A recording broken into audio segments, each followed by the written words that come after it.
Realize that what you want is one emotion away, and that is relief, the feeling of relief. And that's going to be different for everyone. So if we look at this idea of the emotional scale, some of us reside in despair, some of us are content, some of us are hopeful, and some of us, if we're lucky, are very elated and excited. So when we think about what it is that we want, what it is that we're trying to manifest, we can take a look at how do we feel in relation to this thing. And if we've been trying to create something for a very long time, often we feel frustrated, right? So we're quite low on the emotional scale. And so our manifestation is essentially one emotion away, meaning that we need to seek for relief.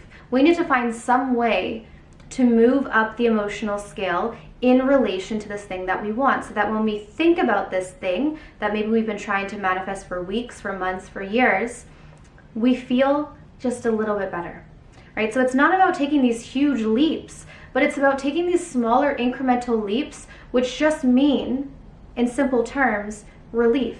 So from where I am right now, how can I feel a little bit of relief? Because I think that for many of us, if we're trying to manifest something, we hop on YouTube or we hop on TikTok or we hop on Instagram and we watch these videos on how to create this thing in 24 hours or how to do this and how to do that. While these videos can sometimes help, especially if we're at a point where it's just we're right on the brink, I truly believe what will benefit us more is thinking about the long term versus that short term gain. Because often many of us, when we get into this, let's say for instance someone says, okay, in order to manifest something you need to be jumping off the walls excited, and so you do that, but it can't last for very long because most of us cannot, maintain that state for a long period of time. So often manifestation looks like this sort of high and low.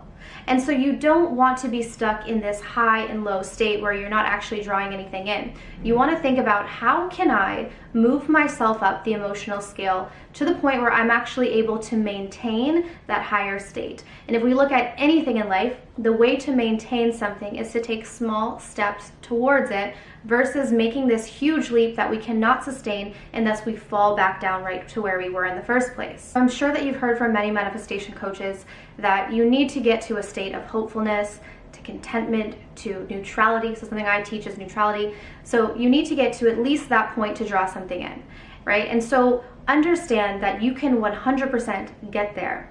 But instead of taking that huge leap, especially if you're in despair at this moment in time, understand that for you, the process of least resistance will most likely be to seek relief. And, I think a lot of people don't want to do this because they want that huge, sort of jump to the next thing. But getting that tiny bit of relief is going to feel so much better than you realize. If I'm in despair and I make a leap to anger, which many people would think, well, they're still negative emotions. Yes, they are. But anger feels a little bit better, actually quite a bit better, than despair. And so you slowly move up the emotional scale until you get to that point of neutrality, or until you get to that point of hopefulness. So don't make it harder on yourself with trying to make these huge emotional leaps that are sometimes near impossible, especially if you have a lot of compounded negative energy within your energy field. As always, I hope that this video could give you some advice and some assistance, especially if you're in this place right now emotionally. So if it did, be sure to give me a thumbs up. If you guys are interested in further advancing on your manifestation journeys, I do have a manifestation course, which I highly, highly recommend. This is a course based on conscious manifestation. So this takes into account your emotional state. It takes into account that we have to neutralize these triggers and all of these emotional reactions that we have in order to get ourselves to a calmer place so that we can draw things in effortlessly without all of that stress and that worry and that impatience.